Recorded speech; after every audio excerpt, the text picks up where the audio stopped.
A black elderly woman gives shelter to a lonely biker during a raging storm, thinking it's just a small act of kindness. But when the town finds out who she let in, everything explodes. Whispers turn into threats. Neighbors hide behind curtains.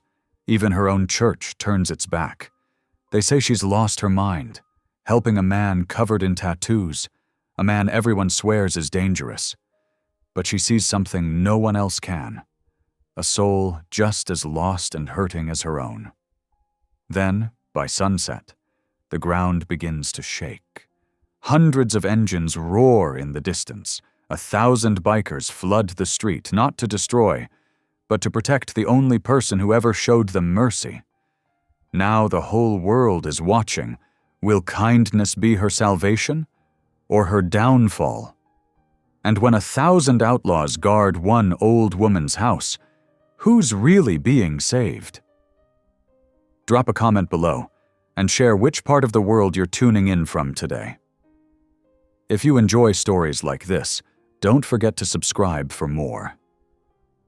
The rain drummed against the window panes of Ethel Mae Johnson's farmhouse, its steady rhythm accompanying the soft crackle of logs in her stone fireplace. Her weathered hands moved with practiced grace as she worked her knitting needles, the warm glow of the flames casting dancing shadows across her living room walls. The old radio on her side table played Amazing Grace, its familiar melody bringing comfort on this stormy Georgia night. At 72, Ethel had grown accustomed to quiet evenings like this. Her husband Thomas's empty rocking chair still sat across from hers, untouched since his passing 5 years ago. Family photos lined the mantel, moments frozen in happier times, before her only son David had moved away, before the arguments that led to years of silence between them. Thunder rolled across the sky, and Ethel pulled her cardigan closer around her shoulders. The old farmhouse creaked and groaned against the wind, its familiar sounds a reminder of just how alone she was out here on the outskirts of Willow Creek. But loneliness had become an old friend, one she'd learned to live with through prayer and purpose. The hymn on the radio faded into static as another crash of thunder shook the windows. Then, cutting through the storm's fury, came a sound that made Ethel's heart skip. A desperate pounding at her front door. Her knitting needles stilled. In all her years living alone, no one had ever come calling this late, especially not in weather like this. The pounding came again, weaker this time, followed by a heavy thud against her porch boards. Ethel rose slowly from her chair, her joints protesting the sudden movement. Through the rain-streaked window beside her door, she could make out a massive shadow sprawled across her porch. Lightning flashed, illuminating the scene in stark detail. A man lay face down, his large frame made even bulkier by a leather vest, now slick with rain, and something darker. "Lord, give me strength," Ethel whispered, her hand hovering over the deadbolt. Every practical bone in her body screamed at her to call the police, to leave that door firmly locked. But something else stirred in her heart. The same spirit that had guided her through 30 years of nursing, the faith that had sustained her through her darkest hours. Her trembling fingers turned the lock, and she eased open the heavy wooden door. The wind whipped rain into her face as she peered down at the fallen figure. His black leather vest bore the unmistakable winged skull patch of the Hells Angels, and dark tattoos snaked up his neck, disappearing into his wet hair. Blood mixed with rainwater, running in pink rivulets across her porch boards. Fear clawed at her chest, but Ethel squared her shoulders. "Sir," she called out, having to raise her voice above the storm. "Can you hear me?" The man stirred slightly, a low groan escaping him.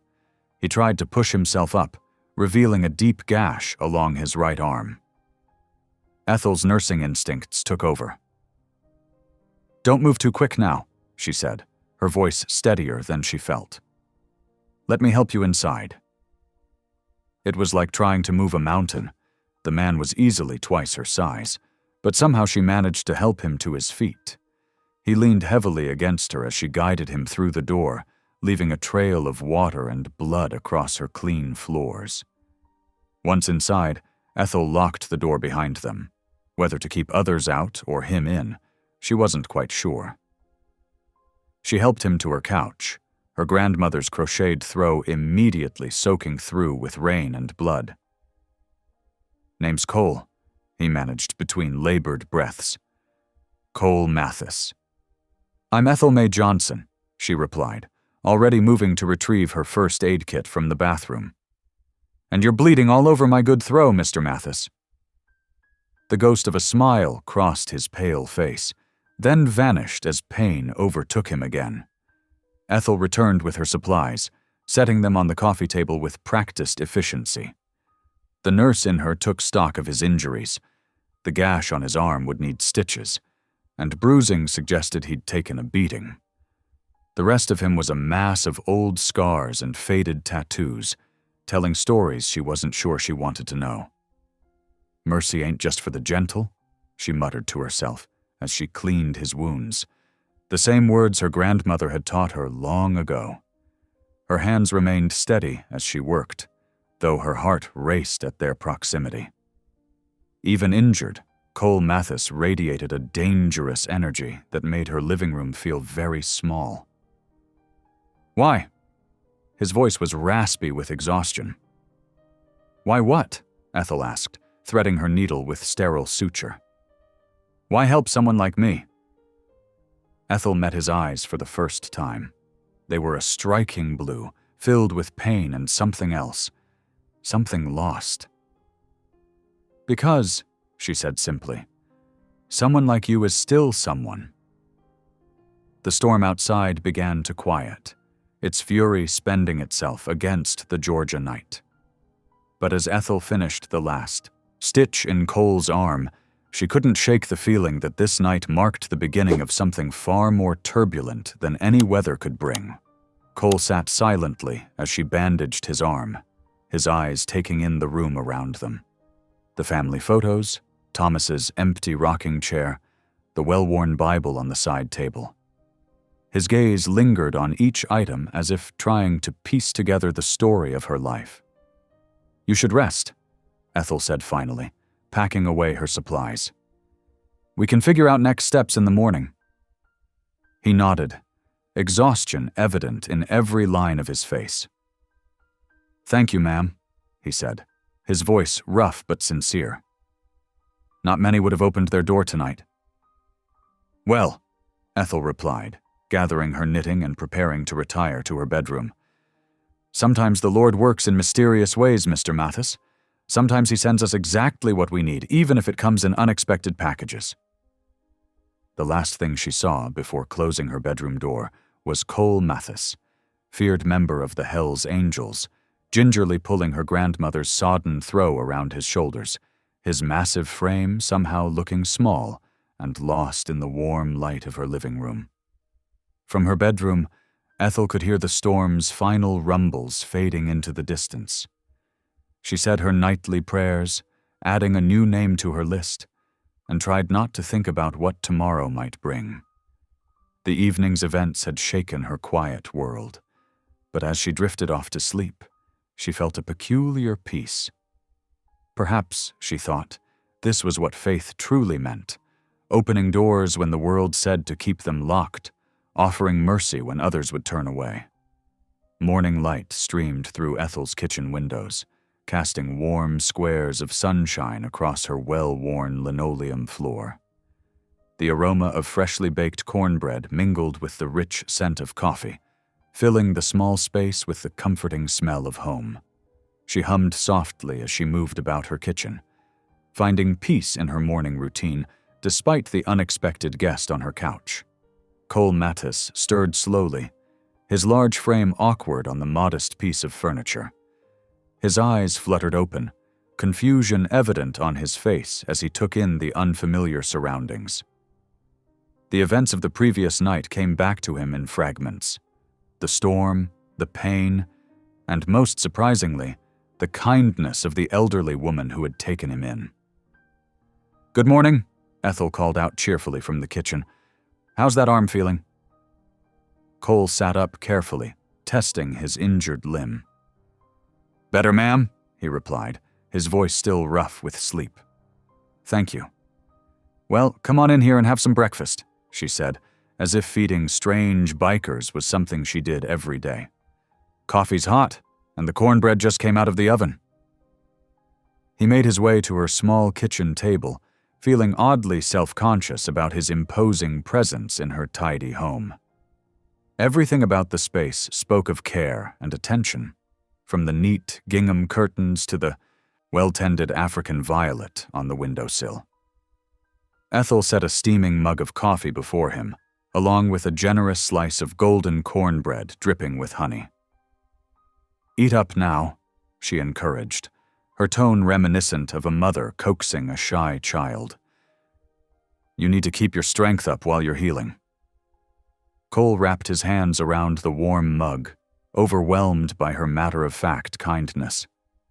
No one had fussed over him like this since, well, he couldn't remember when. A sharp knock at the door interrupted the peaceful morning scene. Ethel glanced through the window and her expression tightened slightly. "Oh dear," she murmured. Standing on her porch was Sheriff Ray Murdoch, his badge catching the morning light. His squad car was parked behind Cole's motorcycle, which sat like a dark accusation in Ethel's neat driveway. "Stay put," Ethel told Cole firmly, straightening her shoulders as she went to answer the door. "Good morning, Sheriff Murdoch," she said pleasantly, opening the door just wide enough to greet him. "Mrs. Johnson," the sheriff replied, his tone carefully professional. "I couldn't help but notice that motorcycle out front. Belongs to someone we've been watching for a while now." "Does it?" Ethel's voice remained calm and steady. "Ma'am, I need to speak plainly with you," Sheriff Murdoch said, lowering his voice.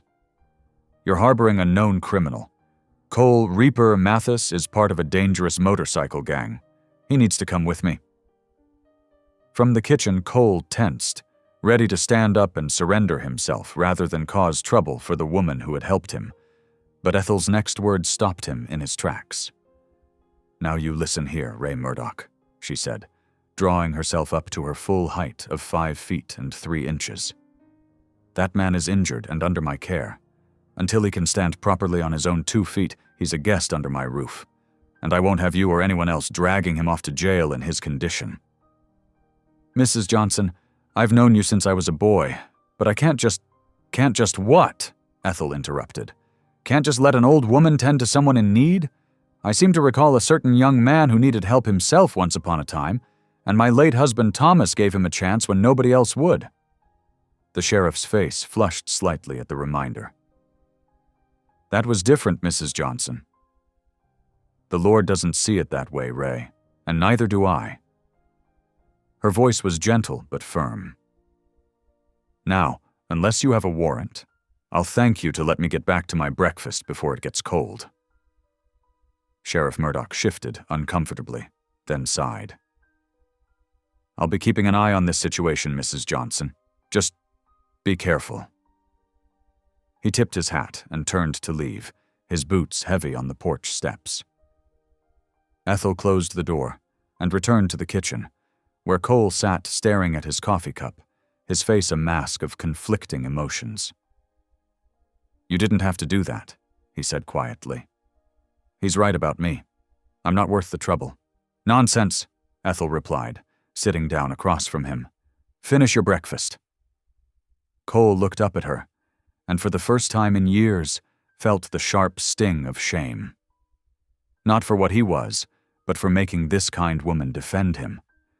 No one had ever stood up for him like that before, especially not to law enforcement. After breakfast, Cole insisted on doing something to repay her kindness. "I noticed your porch rail is broken," he said. "Let me fix it for you." "Well, if you're feeling up to it," Ethel agreed. "Thomas's tools are still in the shed." The morning sun had grown warmer as Cole worked on the rail, his strong hands carefully replacing the rotted wood.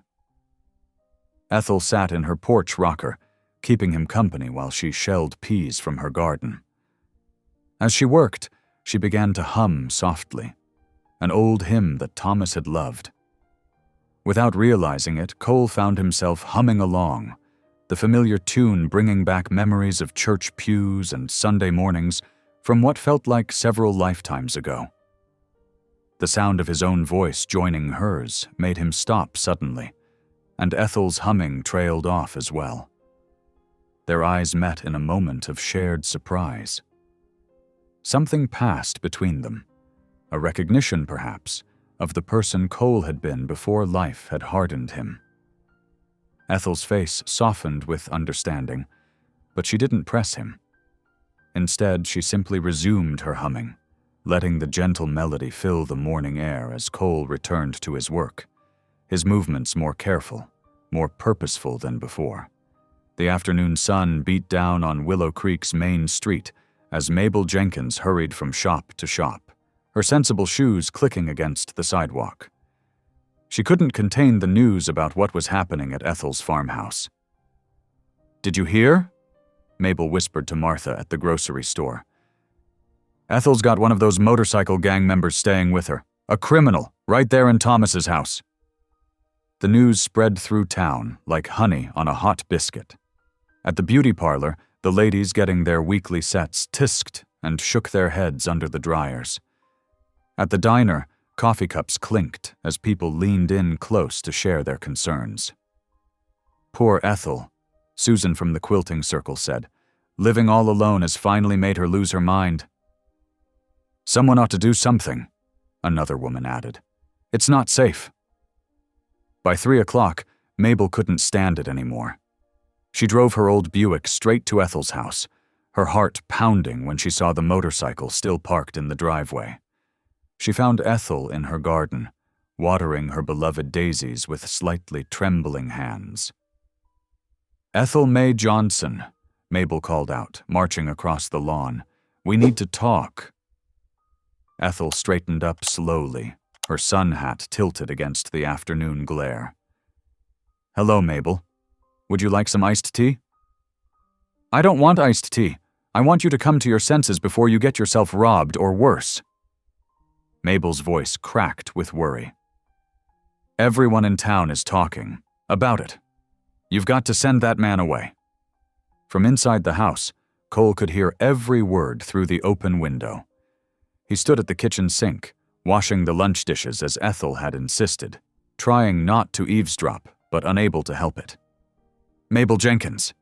Ethel's voice was firm but kind. "I've known you since we were girls. When have you ever known me to do something foolish?" "But Ethel, he's dangerous. Those tattoos, that motorcycle gang. The Lord sees past all that, and so do I." Ethel's hands steadied as she spoke. "Now, are you sure you won't have that tea?" Mabel wrung her hands. "I just don't understand you anymore, Ethel. Not since Michael left." A heavy silence fell over the garden. Cole's hands stilled in the soapy water, sensing he'd stumbled onto something private. Later that evening, after Mabel had gone home still shaking her head, Cole found Ethel sitting in her husband's old armchair, looking at a photograph. "Your son?" he asked quietly. Ethel nodded. "Michael. We haven't spoken in 6 years." She touched the glass gently. "There was a dispute about selling the farm after Thomas passed. Michael wanted me to move to the city near him, said it wasn't safe for me out here alone. I refused.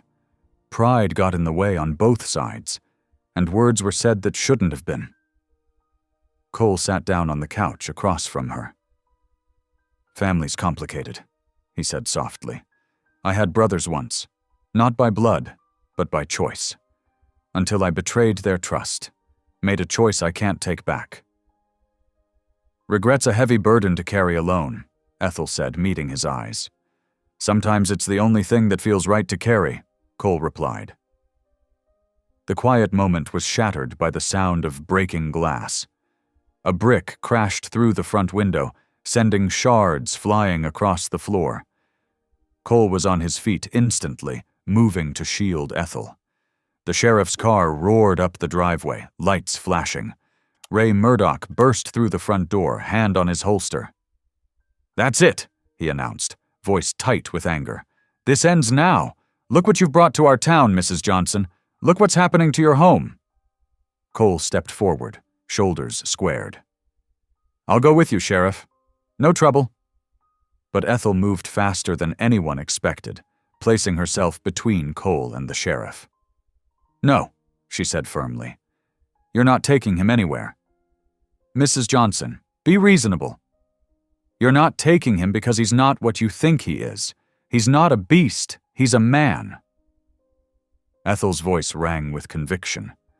"And my house stands for mercy." The sheriff's face darkened. "Then you'll face what comes with it." He turned on his heel and stormed out, slamming the door behind him. Cole helped Ethel clean up the broken glass, his movements careful and precise. Neither spoke about the sheriff's threat, but both felt its weight. That night, after Cole had retired to the guest room, Ethel knelt beside her bed as she had done every night for the past 50 years. Her nightgown rustled against the worn carpet as she bowed her head. "Lord," she whispered, "give me strength to do what's right, not what's easy. And watch over that boy down the hall. He's more lost than he knows." She didn't know that her quiet act of defiance was already spreading beyond the county lines, carried by truckers at the diner and travelers passing through. She couldn't have guessed that her small stand for mercy would soon echo far beyond her little town. In his room, Cole lay awake, listening to the crickets through the patched window. He heard Ethel's soft footsteps, the creak of her bed, and felt something he hadn't experienced in years, the desire to be worthy of someone's faith in him. Outside, the moon cast long shadows across Willow Creek, and somewhere in the distance, thunder rolled, promising another storm to come. The morning sun crept through Ethel's lace curtains, casting delicate shadows across her worn quilts. For the first time in days, the house was quiet, almost too quiet. Even the birds seemed hushed, as if holding their breath for something to come. Ethel went about her morning routine, her arthritis-stiffened fingers methodically pinning up her silver hair. Through her window, she could see Cole in the backyard, fixing the broken fence posts, work he'd insisted on doing to repay her kindness. The memory of last night's brick still made her hands tremble slightly as she buttoned her floral house dress. The morning passed peacefully enough, though the silence felt heavy, like the air before a storm. Around 2 o'clock in the afternoon, while Ethel was kneading dough for her evening biscuits, she felt it first, a low vibration in the floorboards that made her pause. "Do you feel that?" she called to Cole, who had come inside for water. He froze, head tilted, listening. The rumble grew stronger, making the windows hum. Cole's face drained of color. "Miss Ethel, you might want to come see this." They stepped onto the front porch together, and Ethel's hand flew to her throat. On the horizon, gleaming in the afternoon sun like an approaching army, were hundreds of motorcycles. The thunder of their engines filled the air as they rolled toward her house in perfect formation, chrome flashing like lightning. "Sweet Jesus," Ethel whispered, unconsciously gripping Cole's arm. "They're all angels," Cole said, his voice rough with disbelief. "The whole southeast chapter must be here. Maybe more." By sunset, the quiet street in front of Ethel's modest home had transformed. 1,000 Hell's Angels lined both sides of the road, their machines idling with a sound like contained thunder. The vibration seemed to shake the very foundation of the earth. Neighbors peeked through curtains, phones pressed to ears, as leather-clad figures stood at attention beside their bikes. Cole stepped off the porch slowly, as if in a trance. These were his brothers, the family he'd left behind. but their eyes weren't on him. Every face was turned toward Ethel, who stood straight-backed on her porch, her silver hair glowing in the evening light. From the sea of bikes emerged a massive figure, Big Hank Lawson, leader of the Southeast Angels.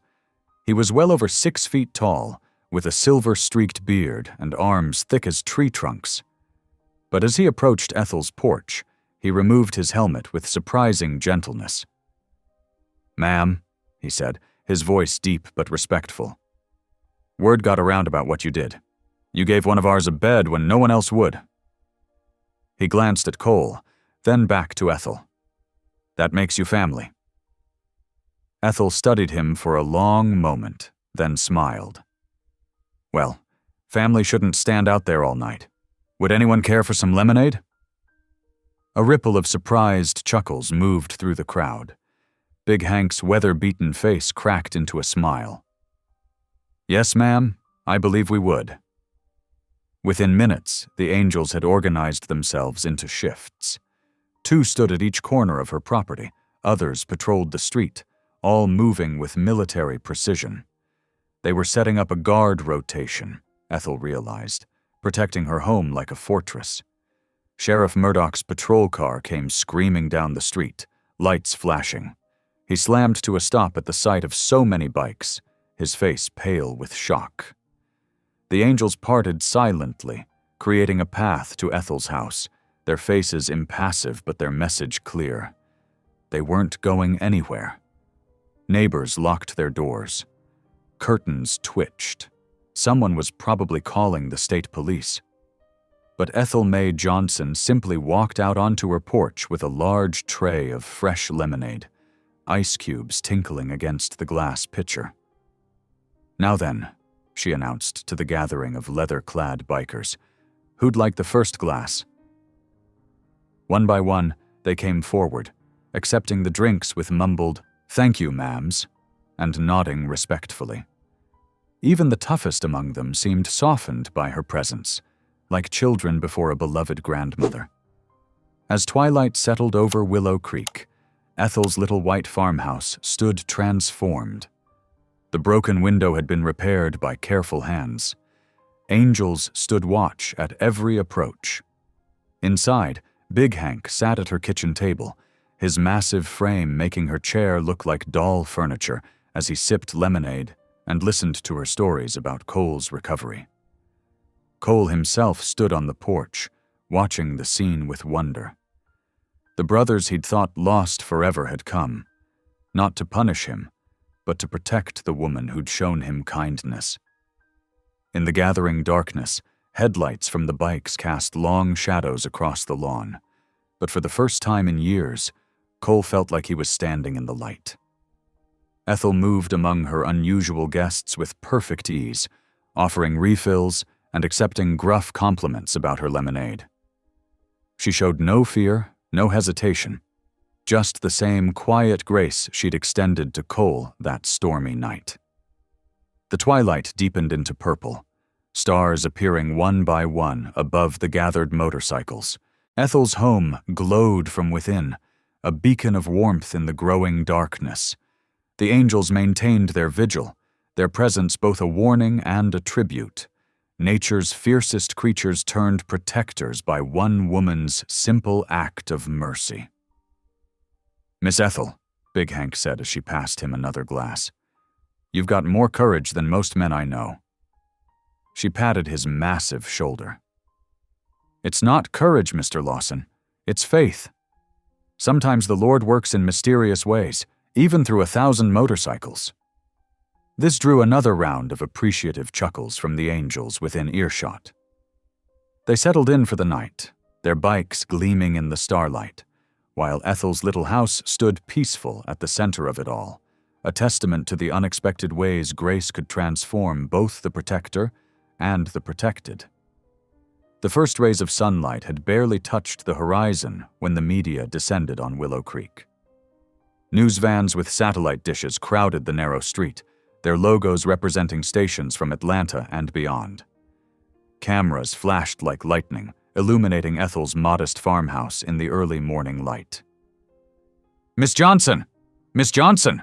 reporters called out, their microphones thrust forward like weapons. "What made you take in a known outlaw?" Through her kitchen window, Ethel watched the commotion with quiet determination while fixing breakfast. Her ancient telephone hadn't stopped ringing since dawn. After the 20th call, she'd simply unplugged it, letting the silence wrap around her like a familiar shawl. Cole stood at the sink, drying dishes with careful attention. His massive frame seemed out of place among her delicate china, but his hands moved with surprising gentleness. "I'm sorry about all this, Miss Ethel," he said softly. "Never meant to bring such trouble to your door." Ethel waved away his apology with a flower-covered hand. "Trouble finds its way whether we invite it or not. Best we can do is face it with grace." Outside, the morning headlines screamed from newspapers scattered across her lawn. "Black Widow shelters outlaw and Grandmother harbors Hell's Angel." The sensational words made Cole's jaw clench, but Ethel merely shook her head. "Let's get some work done," she said firmly. "Laundry won't hang itself."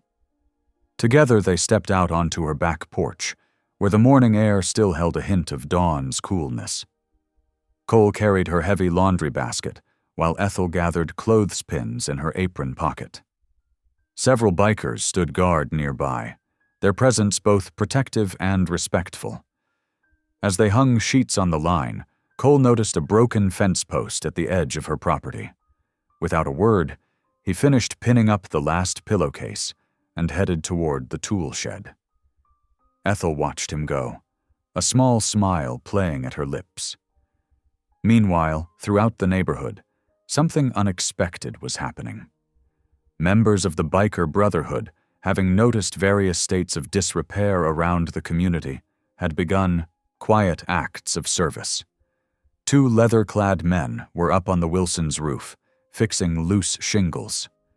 Another group helped Mrs. Henderson unload her groceries, carrying heavy bags with the same care they might show their own grandmothers. "Never asked them to," Ethel remarked to Cole as he dug around the broken fence post.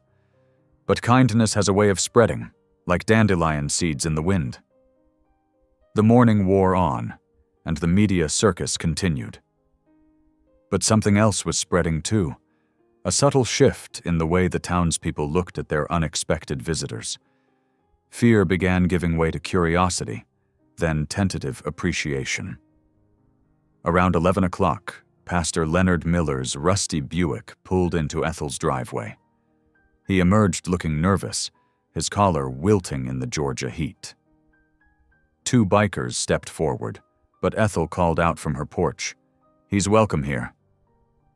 The pastor hurried up her steps, looking like a man carrying the weight of his entire congregation. "Ethel," he began, his voice strained, "you've got to see reason. These men, their presence here, it's not natural.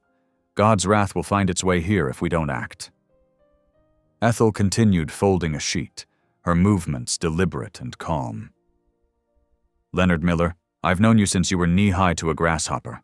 When did you start thinking God's love had limits?" "But Ethel—" "If kindness brings his wrath," she interrupted gently, "then maybe I've misunderstood him all these years. But I don't think so. These men needed mercy, and mercy found them. Isn't that what we preach every Sunday?" The pastor shifted uncomfortably, his eyes darting to where Cole worked on the fence, then to the bikers standing guard. "It's not that simple, Ethel. The town's talking. People are scared." "People were scared of lepers too, if I recall my Bible right. Didn't stop Jesus from reaching out his hand." As evening approached, the reporters finally began packing up their equipment, though a few stubborn ones remained. The air had cooled, and delicious smells wafted from Ethel's kitchen. She'd spent the afternoon cooking, her hands moving through familiar motions as she prepared her husband's favorite recipes. When dinner was ready, she called Cole in from his work outside. He'd fixed not only the fence post, but also reinforced several others that had been weakening. His shirt was stained with sweat and dirt, but his eyes held a peace she hadn't seen before. "Wash up now," she instructed, pointing him toward the bathroom. "Dinner's ready." When he returned, clean and somewhat self-conscious in fresh clothes, he found the table set for two. Ethel stood beside her husband's old chair, the one that had sat empty for 8 years. "This was Thomas's place," she said softly. "I think he'd want you to sit here tonight." Cole stood frozen, understanding the weight of the gesture. His eyes grew bright with emotion as he carefully lowered himself into the chair. For a moment, neither spoke. The only sound was the gentle whir of the ceiling fan and the distant rumble of motorcycles keeping watch. "Thank you," he managed finally, his voice rough with feeling. "I don't deserve—" "None of us deserve grace," Ethel interrupted gently. "That's what makes it grace." Unknown to them, across town at the Willow Creek Diner, a different sort of gathering was taking place. 24 angry locals huddled over coffee cups and half-eaten pie, their voices low but fierce. "We can't let them stay," Howard Pickens, the hardware store owner, insisted. "They're making a mockery of our town." "But they fixed my roof today," Mrs. Wilson protested weakly. "Wouldn't take a dime for it either." "That's how they fool you," someone else cut in. "Next thing you know, they'll own the whole town. We've got to drive these devils out before Sunday." Heads nodded in agreement, plans were whispered, and money was pooled. But back at Ethel's table, peace reigned as she and Cole shared a simple meal, the evening light painting shadows on the wall where Thomas's picture hung, his kind eyes seeming to approve of the stranger who now sat in his chair. The day had brought chaos and cameras, fear and judgment, but it had also revealed something profound: how a single act of kindness could ripple outward, touching lives in unexpected ways. As darkness fell, the bikers maintained their vigil, their presence a testament to the power of mercy freely given and gratefully received. The Sunday morning sun painted Willow Creek in gentle gold as Ethel Mae Johnson stood before her mirror, carefully adjusting her favorite lavender hat. The soft fabric matched her dress perfectly, an outfit she'd worn countless times before, but today felt different. Her hands trembled slightly as she pinned the hat in place. Outside her window, she could hear the quiet rumble of motorcycles, her unlikely guardians still maintaining their vigil. The sound had become oddly comforting over the past few days. Cole knocked softly on her door. "Miss Ethel, you ready?" She opened the door to find him standing awkwardly in a borrowed suit that was slightly too short at the ankles. He'd managed to cover most of his tattoos, except for the ones that crept above his collar. His hair was neatly combed, and he'd trimmed his beard. The effort touched her heart. "My Thomas was about your size," she said softly, reaching up to straighten his tie. "That suit looks good on you." Cole shifted uncomfortably. "Been a long time since I wore anything like this. You sure about this, Miss Ethel? Folks might not take kindly to seeing me there." "The church belongs to God, not to folks," she replied firmly. "And he welcomes everyone." They stepped out onto the porch together, where several bikers stood guard. Big Hank nodded respectfully. "Looking mighty fine, ma'am. Brother Cole." Ethel smiled warmly. "Y'all are welcome to join us, you know." The bikers exchanged glances, but none moved to accept the invitation. Instead, they watched as Ethel took Cole's arm, and the unlikely pair began their walk toward Willow Creek Baptist Church. The 3-block journey felt longer than usual. Neighbors peeked through curtains. Cars slowed as they passed. But Ethel held her head high, her grip firm on Cole's arm, though she could feel his tension. "Deep breaths," she whispered. "The Lord's got us." As they approached the church steps, the usual pre-service chatter died away. Church members froze mid-conversation, Hymnals clutched to chests. Children tugged behind skirts. Ethel recognized the faces. People she'd known for decades, friends she'd prayed with, brought casseroles to, shared joys and sorrows with. Now they looked at her as if she were a stranger. Mrs. Peterson, who usually saved Ethel a seat in the third pew, quickly filled the empty space beside her with her purse. Young Timothy Watson, who always gave Ethel a hug, was pulled away by his grandmother before he could approach. Ethel felt Cole stiffen beside her, ready to retreat. She patted his arm and led him to an empty pew near the back. As they sat, she noticed a few of the younger members, especially Sarah Jenkins and her friends, casting curious glances their way. Sarah even offered a small wave. Pastor Miller stood at the pulpit, shuffling his papers with trembling hands. When he began his sermon, his voice quavered. Today's message is about forgiveness. He paused, his eyes darting to where Ethel and Cole sat. Forgiveness for all. The sermon stumbled forward, the pastor's usually smooth delivery punctuated by nervous coughs and lost trains of thought. He spoke of mercy, of judgment, of grace, but his words seemed to chase themselves in circles, never quite landing with their intended impact. Throughout the service, Ethel sang the hymns in her clear, strong voice, just as she had every Sunday for the past 50 years. Cole stood silent beside her, but she noticed his fingers tapping gently against his leg in rhythm with Amazing Grace. When the service ended, the usual warm fellowship hour turned stiff and awkward. Several longtime members hurried past without meeting Ethel's eyes. Mrs. Thompson, who'd been Ethel's prayer partner for 15 years, actually turned and walked in the opposite direction when Ethel approached. But then something unexpected happened. Sarah Jenkins, the young choir director, stepped forward with a shy smile. "Mr. Mathis, I just wanted to say, welcome." She extended her hand, and after a moment's hesitation, Cole shook it carefully. Her bravery seemed to break a dam. Several other younger members approached, offering tentative greetings. Tommy Parker, fresh out of college, engaged Cole in a conversation about motorcycles. Miss Rebecca, who taught Sunday school, brought them both coffee. Outside, the bikers remained a respectful distance from the church, leaning against their machines, quiet sentinels in leather and denim. A reporter from the local paper stood across the street, camera raised, capturing the scene. Ethel in her lavender hat, Cole in his borrowed suit, the church's white steeple rising behind them, and the row of motorcycles gleaming in the Sunday sun. That evening, as crickets began their nightly chorus and the heat of the day finally broke, Ethel and Cole sat on her porch. The events of the day seemed to hang between them, both heavy and somehow healing. "Miss Ethel."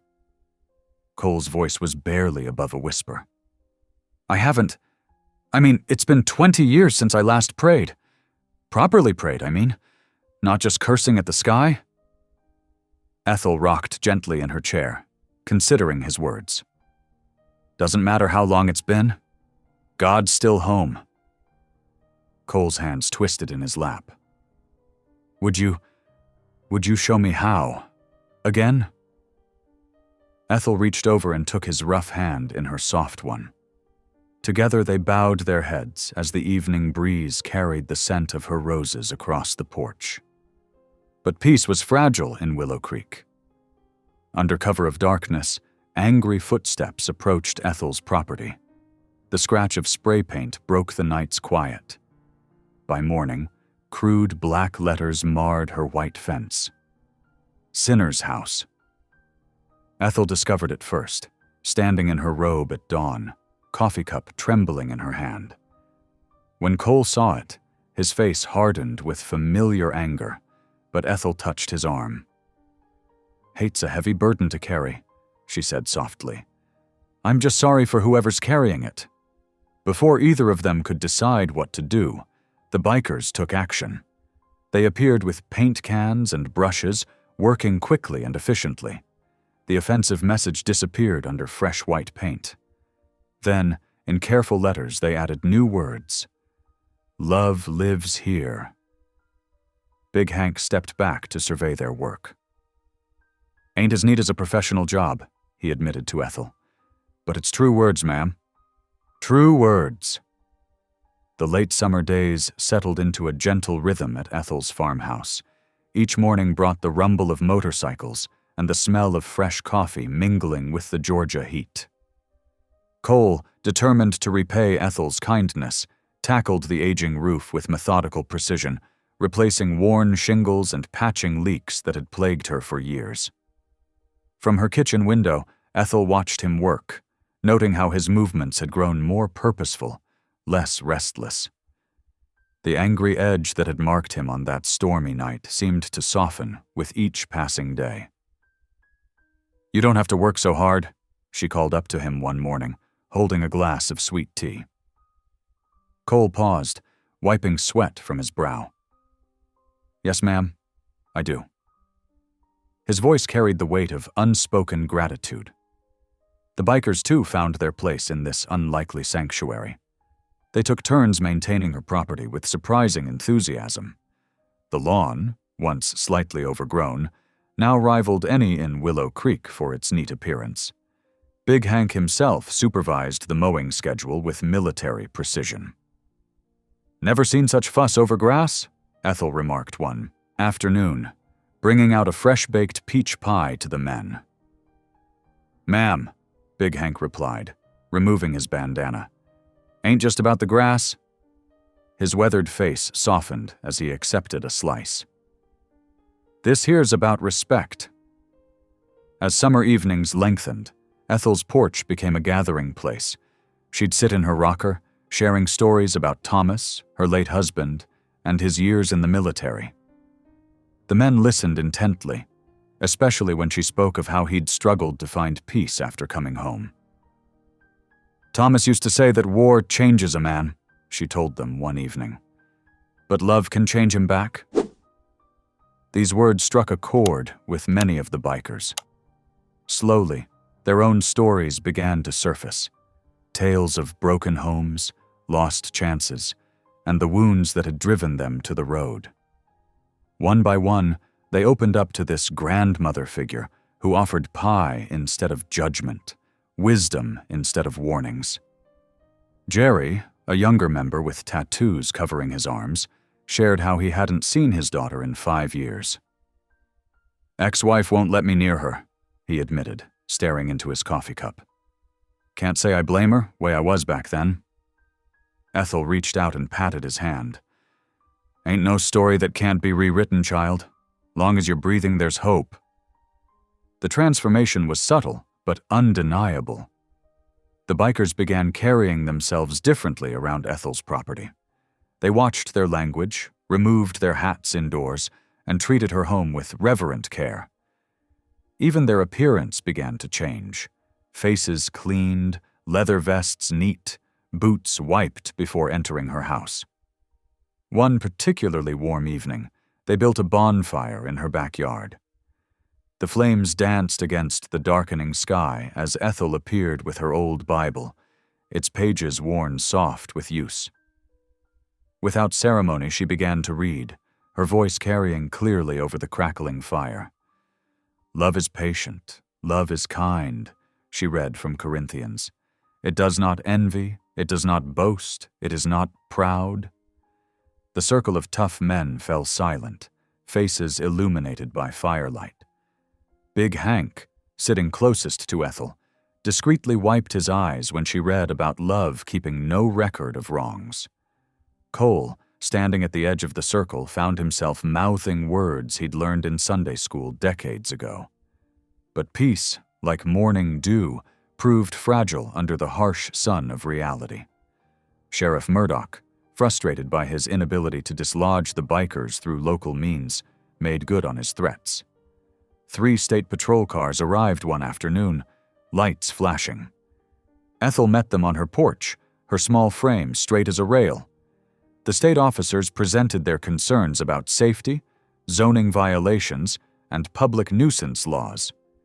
They spoke of complaints from neighbors and potential legal consequences. "This is private property," Ethel responded calmly. "These men are my guests, and they've shown nothing but respect for my home and this community." "Ma'am," one officer began, "we understand your position, but—" "No, sir," Ethel interrupted politely but firmly. "I don't believe you do understand. These men have repaired my roof, tended my garden, and shown more Christian charity than some who've sat in church pews their whole lives. They stay until they choose to leave." Sheriff Murdoch's face reddened. "Mrs. Johnson, you're forcing our hand here." "The only force I see," Ethel replied, "is coming from those who claim to protect us." After the officers left, Cole found Ethel in her kitchen, calmly rolling out dough for another pie. "Miss Ethel," he said softly, "this could get ugly. These men, they don't like being challenged." Ethel continued rolling the dough, her movements steady and sure. "Then we'll pray louder." "It ain't that simple," Cole insisted. Ethel looked up at him, her eyes clear and determined. "Prayer's always simple, child. It's people who make things complicated." Outside, thunderclouds began gathering on the horizon, dark and heavy with promise. The air grew thick with approaching rain, reminding Ethel of another stormy night not so long ago, when a wounded biker collapsed on her porch and changed everything. The bikers gathered closer to the house as the sky darkened, their leather vests gleaming in the strange storm light. Big Hank stationed men at various points around the property, their presence both protective and defiant. Inside, Ethel lit her oil lamp, the same one that had illuminated Cole's wounds on that first night. She placed it in the window, its gentle light a beacon in the growing darkness. Then she settled into her chair, picked up her knitting, and began to hum an old hymn, her voice steady against the distant rumble of thunder. The pre-dawn darkness wrapped around Ethel's farmhouse like a heavy blanket. The air hung still and thick, carrying the lingering scent of last night's rain. Inside, Cole slept on the couch, his weathered leather jacket draped over a kitchen chair, while Ethel stirred in her upstairs bedroom, already awake despite the early hour. The quiet shattered with the sudden wail of sirens. Red and blue lights strobed through Ethel's windows, painting her walls in harsh, pulsing colors. The screech of tires on wet pavement echoed through the neighborhood as police vehicles surrounded the house. Ethel bolted upright, her heart hammering. Without stopping to put on shoes or a robe over her floral nightgown, she rushed downstairs. The wooden steps creaked under her bare feet as shouts erupted outside. "Police! Come out with your hands up!" Cole was already standing, his face grim in the flashing lights. "Miss Ethel, stay inside," he said quietly. But Ethel wouldn't listen. She burst through her front door just as officers swarmed up her porch steps, their weapons drawn. The rough wood scraped against her bare feet as she tried to place herself between them and Cole. "Stop this!" she cried out. "What are you doing?" Sheriff Murdoch stepped forward, a piece of paper in his hand. "Cole, Mathis, you're under arrest for aggravated assault from 2021. We're bringing you in." Two officers pushed past Ethel, roughly grabbing Cole's arms. He didn't resist as they slapped handcuffs around his wrists, the metal clicking with cruel finality. "He's changed," Ethel pleaded, her voice breaking. "Can't you see that? He's not that person anymore." The commotion drew the attention of the bikers camped nearby. Big Hank emerged from the shadows, his massive frame tensing at the sight before him. Other members of the Brotherhood began appearing, their faces hard with barely contained anger. "Let him go," Big Hank growled, taking a step forward. Several officers swung their weapons toward him. "Stand down," Sheriff Murdoch barked, "unless you want to join him." Cole caught Big Hank's eye and gave a slight shake of his head. The message was clear. No violence, not here, not at Ethel's home. Ethel watched helplessly as they marched Cole down her porch steps. Her bare feet carried her across the damp grass, ignoring the bite of gravel as she followed them to the police car. The officers roughly pushed Cole's head down, shoving him into the back seat. "Cole!" she called out, her voice thin with desperation. He managed to turn his head, meeting her eyes through the window. "Thank you, Miss Ethel," he said softly before the door slammed shut. The squad car pulled away, its tires spraying gravel. Other officers remained, producing court orders that demanded the immediate dispersal of the motorcycle club from the property. Big Hank argued, but ultimately had to concede. They couldn't risk making things worse for Cole. One by one, the bikers packed up their makeshift camp. The rumble of motorcycles filled the morning air as they rode away, leaving tire tracks in Ethel's lawn, the only evidence they had ever been there. The silence that followed felt like a physical weight. Pastor Miller arrived as the last bikes disappeared around the corner. He stood awkwardly on the sidewalk, clutching a newspaper. The headline screamed in bold letters, "The Widow Who Protected a Fugitive, Small Town Scandal Exposed." "Ethel," he began, his voice strained. "The church council met this morning. We think it's best if you take some time away from your duties, just until this all blows over." She stared at him, this man she'd known for 20 years, who now couldn't meet her eyes. "You're afraid," she said quietly. "Not of them, of love that doesn't fit in your neat little box." He shifted uncomfortably.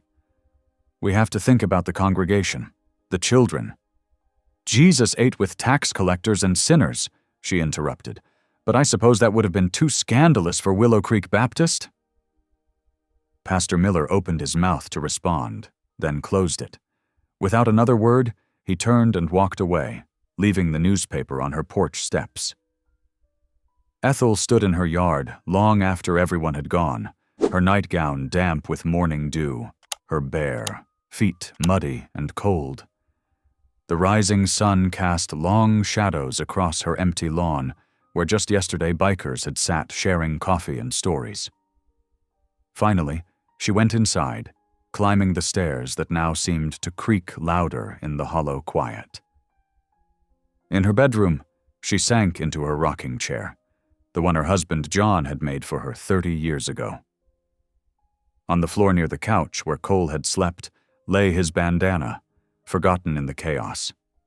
She picked it up with trembling hands, the rough fabric still holding the faintest scent of leather and motor oil. Tears she'd been holding back finally spilled down her cheeks as she clutched the bandana to her chest. "Lord," she whispered into the silence, her voice catching. "I just wanted to love somebody." The bandana twisted in her fingers as she rocked back and forth, her bare feet pushing against the wooden floor. Outside, the sun continued to rise over Willow Creek, indifferent to the wounds left by the morning's events. The days after Cole's arrest stretched into a long, quiet week. Ethel's mornings, once filled with the rumble of motorcycles and friendly chatter, now echoed with emptiness. Her routine remained the same. Wake at 6 o'clock, make coffee, read her Bible. But everything felt different, like someone had drained all the color from her world. On Tuesday morning, Ethel pushed her shopping cart through Morgan's grocery, where she'd shopped for 43 years. She could feel the stares burning into her back as she selected her usual items: bread, milk, eggs. When she reached the checkout, Mr. Morgan himself appeared behind the counter, his face set in hard lines. "Sorry, Mrs. Johnson. Your credit's no good here anymore." He spoke loudly enough for everyone to hear. "Cash only from now on." Ethel's cheeks burned as she counted out crumpled bills from her purse, leaving behind half her groceries. The whispers followed her out the door, Back home, her mailbox overflowed with envelopes.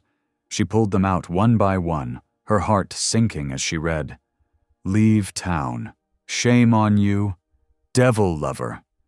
Some contained Bible verses taken out of context, others just crude drawings.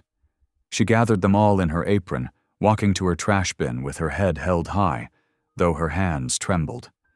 The garden her husband had lovingly built showed signs of nighttime visitors. Her prized roses lay crushed, stems snapped and petals scattered. The tomato plants had been ripped from their stakes, green fruit smashed against the fence. Even the bird bath her granddaughter had painted years ago lay in pieces. Ethel stood among the destruction, remembering how Cole had helped her weed these beds just last week. How he'd listened to her stories about each plant, nodding with genuine interest.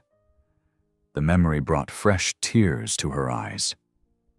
But that afternoon, a different envelope arrived. Plain white, postmarked from the county jail. Ethel's hands shook as she opened it at her kitchen table, unfolding the single sheet of paper inside. "Dear Miss Ethel," it began in careful handwriting. "I don't know how to write fancy letters, but I wanted to thank you. That porch of yours, it wasn't just a place to rest. It was the first spot in 20 years where I felt like a man instead of a monster, where someone saw past what I'd done to who I could be. You gave me something I thought I'd lost forever, a porch to believe on. A place where mercy was real, not just a word in some book. For the first time since I can remember, I've found peace. The walls here don't bother me much because I carry that peace inside now. I'm sorry for all the trouble I brought to your door, but I'm not sorry I met you. You showed me what real faith looks like, not just talking about love, but living it. Take care of yourself." Ethel read the letter aloud to her empty kitchen, her voice breaking on the words. Tears rolled down her cheeks, dropping onto the paper. She pressed her hand to her mouth, remembering the broken man who'd collapsed on her porch that stormy night. How different he'd become in just a few short days. That evening, she sat at her writing desk, the one John had given her on their 10th anniversary. Her fountain pen scratched across cream-colored stationery as she wrote, "Dear Cole, don't you apologize for coming to my door. The Lord sends us exactly who we need, exactly when we need them. Sometimes it's an angel in disguise, sometimes it's a biker with a good heart. You might not believe this, but you helped me as much as I helped you. This old house had gotten too quiet, too full of memories and regrets. You brought life back to it. Reminded me what it means to really live my faith, not just talk about it. You're a son to me now, Cole Mathis. Nothing anyone says can change that. And a mother's love doesn't stop at jail walls or care what other people think. Keep that peace inside you. It's God's gift, and no one can take it away. With love, Ethel." As she sealed the envelope, her computer pinged with a news alert. She'd set it up to follow Cole's case, though technology still confused her sometimes. A new article had just been published by the Atlanta Journal-Constitution. A young reporter named Sarah Chen had picked up the story, but this wasn't the usual sensational piece. Instead, Sarah had dug deeper into Cole's history. She'd uncovered court records showing inconsistencies in the original assault charge, witness statements that didn't match, a victim who'd later recanted, but whose statement had been buried. The article questioned why a small-town sheriff had pushed so hard to arrest a man who'd shown no signs of violence, who'd spent his time fixing an elderly widow's home. The story was already gaining traction online. Comments poured in, many questioning why a community would turn against one of its own for showing kindness. "What happened to Christian charity?" one reader asked. "Since when is mercy a crime?" wrote another. Ethel sat back in her chair, watching the reactions multiply on her screen. A small flame of hope flickered in her chest. Maybe, just maybe, the truth would finally come out. She glanced at Cole's letter, then at the ruined garden visible through her window. The roses might be crushed, but their roots remained strong. Come spring, they'd bloom again. She picked up her pen and added a postscript to her letter. P.S. Hold on, Cole. Light has a way of breaking through the darkest clouds, and I'm not done fighting for you yet. The evening news flickered across thousands of television screens nationwide. Cole Mathis, dressed in an orange jumpsuit, sat across from reporter Sarah Chen in the county jail's visiting room. His tattooed hands were folded carefully on the metal table, his eyes clear and steady. Tell me about Ethel Mae Johnson, Sarah prompted softly. Cole's weathered face softened. That old lady, he began, his voice rough with emotion. She didn't see a thug. She saw me before I got lost, before life turned me hard. She looked right past all this, he gestured to his tattoos, and saw somebody's son. The interview clip spread like wildfire across social media platforms. Within hours, it had been shared millions of times, touching hearts from coast to coast. Comments flooded in. This brought me to tears. We need more Ethels in the world. That's what real Christianity looks like. She saw his humanity when everyone else saw a threat. The next morning, Ethel's mailbox overflowed with letters. They came from everywhere, Seattle to Miami, small towns to big cities. Some contained checks or money orders, others just words of encouragement. A grandmother in Oregon sent a hand-knitted blanket. A third-grade class in Texas made cards with crayon drawings of motorcycles and angels. Dear Miss Ethel, one letter read, your story reminded me of my own mama. She never gave up on me either. A GoFundMe page appeared, titled, Support Ethel Mae Johnson's House of Mercy. The goal was $5,000 to repair her vandalized property. Within 48 hours, it passed 100,000. The town of Willow Creek could no longer look away. The national spotlight forced them to confront their own prejudices. Some residents began leaving flowers on Ethel's porch. Others stopped by to apologize. One evening, as the sun painted the sky in shades of pink and gold, Pastor Leonard Miller climbed Ethel's porch steps. His shoulders slumped with the weight of shame. He found her in her usual spot, rocking quietly. Ethel, he said, his voice barely above a whisper. I failed you. Failed my calling. When you needed your pastor most, I chose safety over love. Ethel's weathered hands stilled on her armrests. Her eyes, kind as ever, met his. You were afraid, she said simply. We all were once. Fear's a powerful thing, but love's stronger. Tears slid down the pastor's cheeks. Can you forgive me? Already have, she answered, patting the chair beside her. Now sit and tell me how we're going to help Cole. Across town, something remarkable was happening. A group of local teenagers had gathered at Ethel's fence, not to vandalize, but to create. Led by the pastor's daughter, they worked through the afternoon with spray paint and brushes.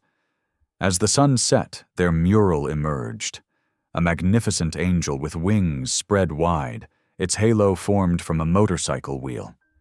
Beneath it, they painted the words, Love Lives Here, in flowing script.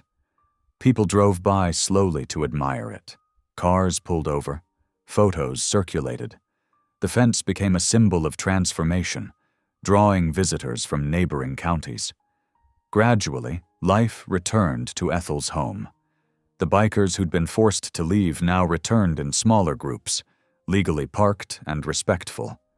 They helped rebuild her garden, replanting the destroyed roses with tender care. Church ladies who'd once whispered against her now brought casseroles and sat for coffee. Her kitchen filled with laughter again. Young people came to hear her stories. Old friends returned, humbled by her unwavering spirit. Even Sheriff Murdoch's wife stopped by, quietly apologizing for her husband's actions. But amid all the warmth and restoration, one piece remained missing: Cole's freedom hung in the balance, his case slowly working through the system. Ethel kept his letter on her bedside table, praying over it each night. She wrote to him weekly, sending him news of the changes his story had inspired. "You see," she wrote, "sometimes God uses our hardest moments to teach the world about love. Your arrest didn't silence the truth. It gave it a louder voice. Hold on to hope, Cole. You've got more family now than you ever dreamed possible." The media attention grew. Legal experts began examining Cole's case pro bono. Pressure mounted on the local authorities to explain their aggressive pursuit of a man whose only recent crime had been accepting kindness. A fresh breeze stirred the autumn leaves as Cole stepped out of the county jail into the bright morning sunlight. Dana Ruiz, his public defender, stood beside him with a triumphant smile. Her tireless work over 6 weeks had finally paid off. Security camera footage from the old assault case clearly showed Cole defending himself against 3 attackers. "Thank you," Cole said gruffly, his voice thick with emotion. "Justice shouldn't depend on public pressure," Dana replied, straightening her blazer. "But sometimes it needs a push from good people." The drive back to Willow Creek felt surreal. As they crested the final hill, Cole's breath caught in his throat. Hundreds of motorcycles lined the street leading to Ethel's house, their chrome gleaming in the sun. But this time, police cars escorted them peacefully, lights flashing in welcome rather than warning. And there she was, Ethel Mae Johnson, standing on her porch in her Sunday best, arms opened wide. Cole took the steps 2 at a time and wrapped her in a careful hug, his massive frame dwarfing her slight. "1. Welcome home, son," she whispered, patting his back. Over the next few days, the bikers worked alongside townspeople, transforming both the church grounds and Ethel's property. They planted marigolds and petunias, fixed fences, and launched their first Wheels of Grace charity ride, delivering care packages to elderly shut-ins throughout the county. That Sunday, Cole stood before the congregation, his hands gripping the pulpit. "I thought I was too far gone," he said, voice breaking. "Turns out love don't quit. Miss Ethel taught me that. She saw past what I'd become to who I could be." A gentle spring breeze carried the scent of jasmine and honeysuckle across Ethel Mae Johnson's front porch. 1 year had transformed her once quiet homestead into a sanctuary of hope. Her garden bloomed with rainbow bursts of petunias, daisies, and black-eyed Susans, planted by rough hands that had found gentler purpose. The familiar rumble of Cole's pickup truck pulled into the gravel driveway. He came every day now, sometimes twice, always finding something that needed fixing. Today, it was a perfectly good doorknob that he insisted was loose. His auto repair shop in town had become the most trusted garage in 3 counties, but his heart remained here, in the shadow of Ethel's porch. "Mama J." Big Hank's deep voice boomed as his motorcycle rolled up. He wasn't alone. Several other riders followed, their leather vests now proudly displaying the Wheels of Grace patch alongside their Hell's Angels insignia. What started as a single charity ride had grown into a movement. Every spring, hundreds of bikers thundered through Willow Creek, delivering meals to the hungry and spending time with lonely veterans. Sheriff Ray Murdoch's patrol car cruised past, and he raised his hand in a respectful salute. The same man who had once threatened to arrest her now made regular donations to their cause. The transformation wasn't lost on anyone, least of all Ethel, who remembered every prayer she'd whispered during those tense days. As evening painted the sky in shades of amber and rose, Ethel settled into her favorite rocking chair. The distant purr of motorcycles filled the air like a gentle hymn of redemption. Cole finished his unnecessary repairs and knelt beside her chair, his weathered face softened by emotion. "Miss Ethel," he said, taking her small hand in his, "you gave me life again. I don't know how to thank you enough." She patted his hand, her eyes twinkling with joy and unshed tears. "You just needed a place to be loved," she whispered. From her porch, she could see the town spread out before her, changed forever by a simple act of mercy. Her heart swelled with gratitude as she watched the sun dip below the horizon, knowing that sometimes the smallest kindness could light up 1,000 hearts across America. Thank you for listening. Stories connect us in the most unexpected ways. If you felt that spark today, make sure you're subscribed. I share a new one daily, and the next might change your day.